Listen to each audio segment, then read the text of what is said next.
So, hi guys! Welcome back to my YouTube channel! So, ngayon, tuturuan ko kayo kung paano nga ba mag-collect ng points sa Shein. First, punta lang tayo sa Shein app. So, punta lang tayo sa my Me.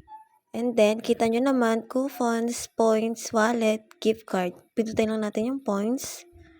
At pag napindot na natin yan, punta lang tayo sa check-in. So guys, as you can see, meron na akong 141 points. So guys, dapat dyan, araw-araw lang kayo magko-collect para mas madami kayong points na makollect.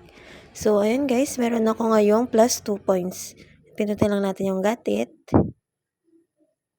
So ayan guys, ganun lang kadali mag-collect ng points sa Shein.